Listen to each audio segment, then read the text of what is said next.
Que la paix et la miséricorde de Dieu soient marquées sur vous tous, chers frères et sœurs, chers amis musulmans et chrétiens.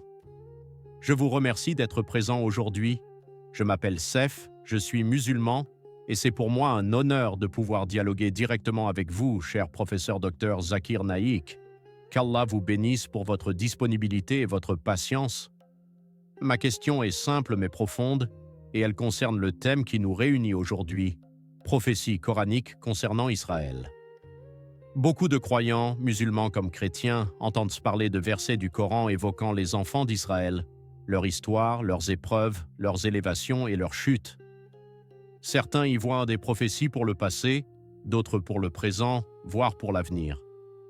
Ma question est la suivante. Que dit réellement le Coran, de manière claire et équilibrée, au sujet d'Israël et des enfants d'Israël? Et comment ces enseignements peuvent-ils être compris aujourd'hui sans haine, sans amalgame, mais avec sagesse et justice? Au nom d'Allah, le tout miséricordieux, le très miséricordieux. Je remercie mon frère Saïf pour sa question respectueuse et très importante. Et je remercie également tous les musulmans et chrétiens présents pour leur écoute attentive. Le Coran n'est pas un livre de haine. Ce n'est pas un livre qui attise les divisions ethniques ou raciales.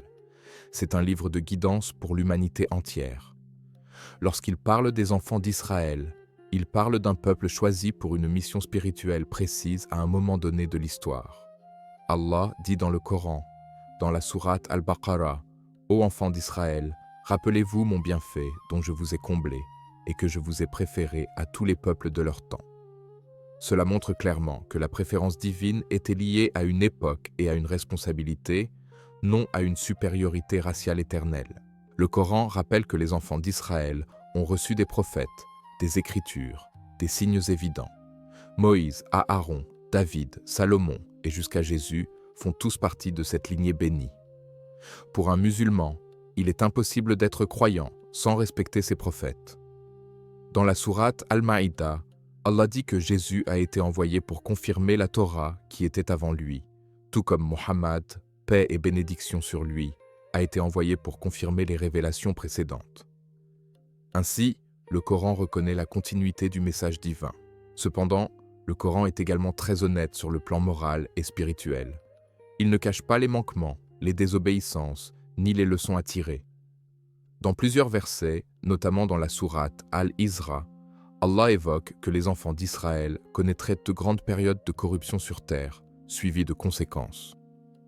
Ces versets sont souvent qualifiés de prophéties, mais il faut comprendre la méthode coranique.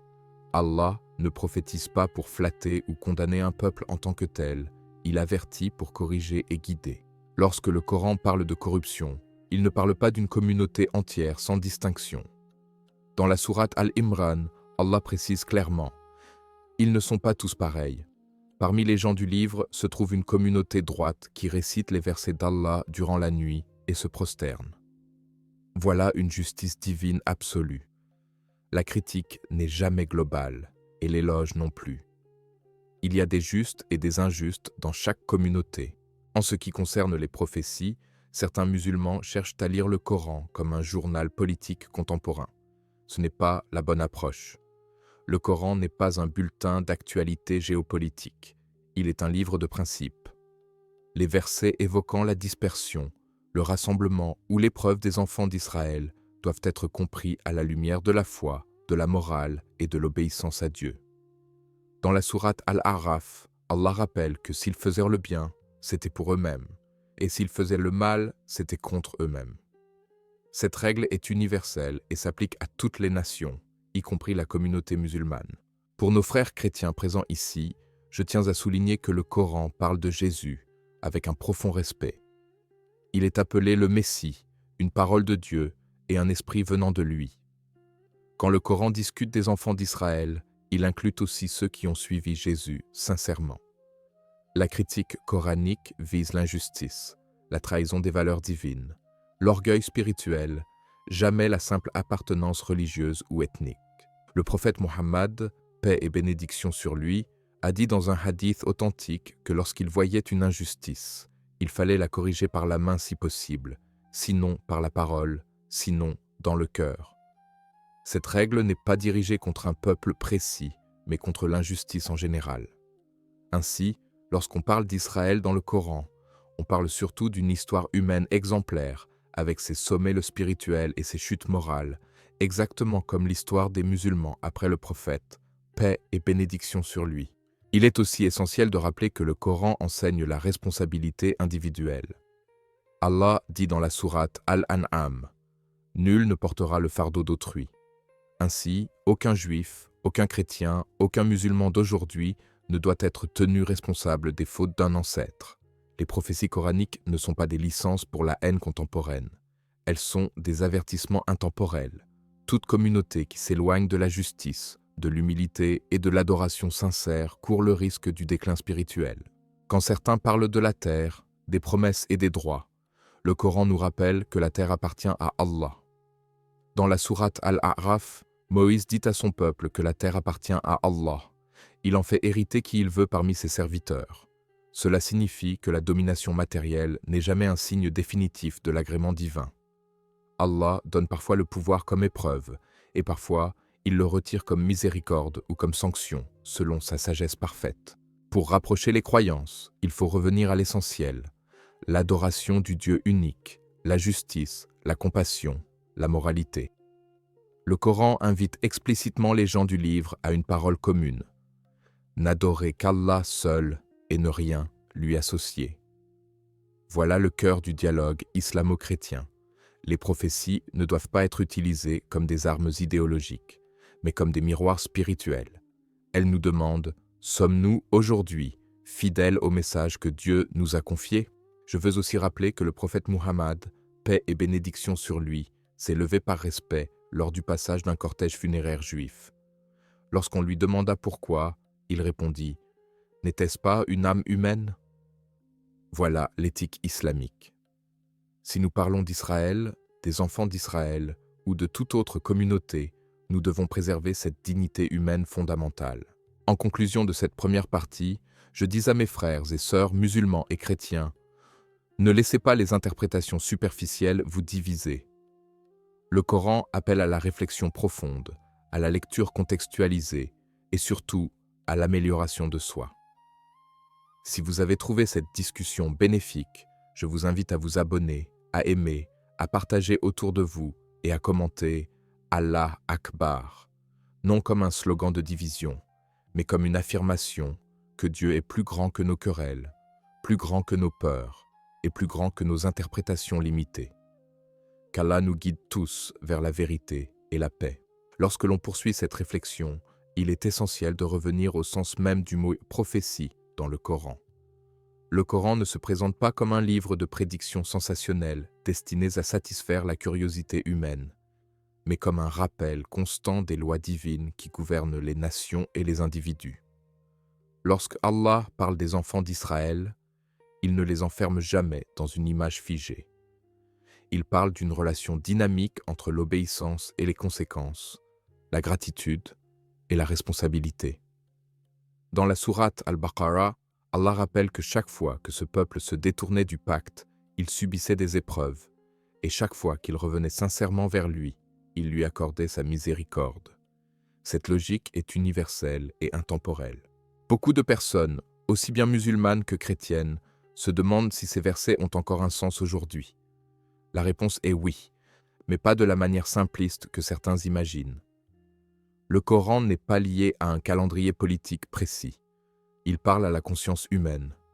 Quand Allah évoque le fait que les enfants d'Israël ont été dispersés sur terre, il rappelle aussi que cette dispersion est liée à des choix moraux et spirituels, non à une fatalité ethnique.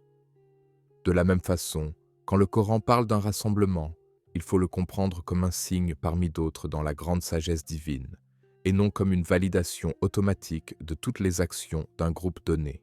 Allah dit dans la sourate Al-Isra que, lorsque la promesse de la dernière venue s'accomplira, il ramènera les enfants d'Israël en foule. Certains s'arrêtent à ce verset sans lire ce qui l'entoure, sans méditer les rappels précédents sur la corruption, l'injustice et les conséquences. Or, le Coran enseigne que le rassemblement et la dispersion sont deux formes d'épreuves. Être rassemblé peut être un test plus difficile encore que d'être dispersé. Le pouvoir, la sécurité et la domination apparente peuvent conduire à l'orgueil, et l'orgueil est l'une des causes majeures de la chute spirituelle selon le Coran. Il faut aussi souligner que le Coran ne parle jamais de la relation entre Allah et les enfants d'Israël comme d'un privilège automatique et éternel. Dans la sourate Al-Jumu'ah, Allah réfute clairement l'idée que le paradis serait réservé à un groupe particulier. Il met au défi ceux qui prétendent être les proches exclusifs de Dieu de souhaiter la mort s'ils sont sincères, montrant ainsi que la vraie proximité avec Dieu se manifeste par les actes et la sincérité, pas par des slogans ou des héritages. Ce message est extrêmement important pour notre époque, car il protège l'humanité contre toute forme de suprémacisme religieux.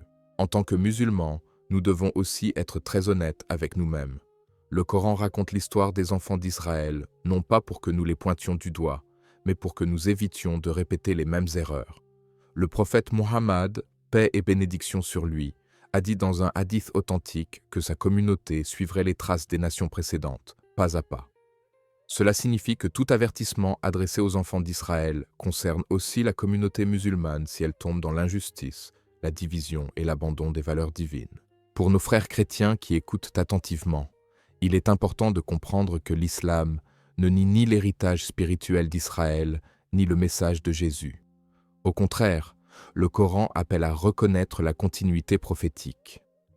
Lorsque les musulmans récitent le Coran et lisent l'histoire de Moïse face à Pharaon, ils ne voient pas seulement un récit ancien, ils voient un symbole éternel du combat entre l'arrogance du pouvoir et l'humilité du message divin. De la même manière, l'histoire des enfants d'Israël devient un miroir dans lequel chaque communauté peut se regarder. Le Coran insiste également sur la justice, même envers ceux avec qui l'on est en désaccord. Dans la sourate Al-Ma'ida, Allah ordonne de ne pas laisser la haine d'un peuple pousser à l'injustice, et il rappelle que la justice est plus proche de la piété. Ce verset est fondamental dans toute discussion sur Israël, le Moyen-Orient ou toute autre situation conflictuelle. La foi islamique ne permet pas de justifier l'injustice au nom de Dieu, quelle que soit la religion ou l'identité de la victime ou de l'agresseur. Quand on parle de prophétie, beaucoup oublient que le Coran est avant tout un appel à la réforme intérieure. Les versets concernant les enfants d'Israël décrivent comment un peuple peut perdre sa mission spirituelle lorsqu'il transforme la religion en simple identité culturelle ou politique. Cela est un avertissement sévère pour toutes les religions. Quand la foi devient un instrument de domination plutôt qu'un chemin vers Dieu, elle se vide de son essence. Le Coran mentionne aussi que parmi les enfants d'Israël, il y a toujours eu des croyants sincères, des savants humbles et des adorateurs dévoués. Allah les distingue clairement de ceux qui ont transgressé. Cette distinction est cruciale pour le dialogue islamo-chrétien, car elle empêche toute généralisation injuste. L'islam appelle à reconnaître le bien où qu'il se trouve, même chez ceux qui ne partagent pas notre religion. Un autre point souvent négligé est la notion de repentir collectif et individuel. Allah dit à plusieurs reprises que, s'il pardonnait aux enfants d'Israël après leurs fautes répétées, c'était par pure miséricorde. Cela signifie que la porte du repentir n'est jamais fermée à aucun peuple. Cette idée rapproche profondément l'islam et le christianisme, car la miséricorde divine est au cœur des deux traditions. Le message coranique n'est donc pas un message de condamnation définitive, mais un appel permanent au retour sincère vers Dieu. Lorsque l'on médite ces versets aujourd'hui, la question à se poser n'est pas seulement « Que va-t-il arriver à Israël ?», mais plutôt « Que faisons-nous de l'enseignement que Dieu nous a transmis ?» Les prophéties, dans le Coran, ne sont pas des fins en soi. Elles sont des outils pédagogiques destinés à réveiller les consciences. Elles rappellent que l'histoire humaine n'est pas chaotique, mais qu'elle obéit à des règles morales établies par le Créateur. Ainsi, le Coran invite musulmans et chrétiens à dépasser la lecture émotionnelle et politisée pour entrer dans une lecture spirituelle et éthique. Le sort des nations, hier comme aujourd'hui, dépend de leur attachement à la justice, à la vérité et à l'adoration sincère de Dieu. Les enfants d'Israël sont mentionnés abondamment parce que leur histoire est riche en enseignements universels, non parce qu'ils seraient le centre unique du plan divin. L'humanité entière est concernée par ces rappels. En poursuivant cette discussion, il devient évident que le Coran ne cherche pas à attiser les tensions entre religions, mais à créer une prise de conscience collective. Chaque verset sur les prophéties est une invitation à l'humilité, à la responsabilité et à la réflexion profonde sur notre relation avec Dieu et avec les autres êtres humains. Dans cette continuité, il faut également comprendre que le Coran met toujours l'accent sur la finalité morale de l'histoire. Allah ne raconte jamais un événement simplement pour le souvenir ou la chronologie, mais pour extraire une leçon vivante. Lorsque les enfants d'Israël sont mentionnés avec leurs forces et leurs faiblesses, cela nous enseigne que la proximité avec la révélation augmente la responsabilité. Plus un peuple reçoit de guidance, plus il est comptable de ses actes. C'est pourquoi Allah dit dans la sourate Al-Maïda que s'ils avaient appliqué la Torah, l'Évangile et ce qui leur a été révélé de leur Seigneur, ils auraient mangé de ce qui est au-dessus d'eux et de ce qui est sous leurs pieds, une image puissante de la bénédiction matérielle et spirituelle liée à l'obéissance. Ce principe s'applique également à la communauté musulmane après la révélation du Coran. Aucune nation ne possède un passe-droit éternel. Le message est clair. La foi n'est pas une simple appartenance, mais une pratique vivante fondée sur la justice, la sincérité et la crainte révérentielle de Dieu. Le Coran reproche à certains parmi les enfants d'Israël d'avoir transformé la loi divine en mots récités sans être vécus. Ce danger existe pour toute religion, y compris l'islam et le christianisme aujourd'hui. Allah nous met aussi en garde contre la manipulation des textes sacrés pour servir des intérêts mondains. Dans la sourate Al-Baqarah, il parle de ceux qui altèrent la parole après l'avoir comprise. Ce n'est pas une accusation historique figée, c'est un avertissement universel. Chaque fois qu'un croyant utilise la religion pour justifier l'oppression, la corruption ou l'orgueil, il s'inscrit dans ce schéma dénoncé par le Coran. Ainsi, les prophéties coraniques ne doivent jamais être séparées de l'éthique coranique. Elles nous rappellent que le succès réel n'est pas la domination politique ou militaire, mais l'agrément d'Allah. Les enfants d'Israël ont connu des périodes de grandeur spirituelle lorsqu'ils suivaient les prophètes et des périodes de déclin lorsqu'ils s'en éloignaient. Cette alternance est un modèle de lecture pour toute l'humanité, afin que chacun examine sa propre relation avec Dieu avant de juger le destin des autres. Après avoir écouté attentivement ces explications riches et profondes, je tiens sincèrement à vous remercier, cher professeur Dr Zakir Naik, pour la clarté, la sagesse et la patience avec lesquelles vous avez répondu à ma question. Vos paroles montrent que le Coran appelle avant tout à la réflexion, à la justice et à la responsabilité morale, loin des lectures superficielles ou passionnelles. Ce que vous avez partagé éclaire non seulement les musulmans, mais aussi nos frères et sœurs chrétiens présents ici, en rappelant que le message divin vise à rapprocher les cœurs et non à les diviser. Qu'Allah te bénisse, cher professeur Dr Zakir Naik, et qu'il te récompense pour le savoir que tu transmets avec sincérité et humilité. Je remercie mon frère Sef pour ses paroles aimables et pour sa question posée avec respect et sincérité. Je remercie également tous les frères et sœurs, musulmans et chrétiens, qui ont écouté avec une attention ouverte et un esprit de recherche de la vérité. Le dialogue sincère est une forme d'adoration lorsqu'il est fondé sur la justice et l'intention pure. Si cette discussion vous a été bénéfique, je vous invite à vous abonner à la chaîne Paix du Messager, à aimer et à partager cette vidéo afin que le message de réflexion et de compréhension mutuelle puisse toucher davantage de cœurs.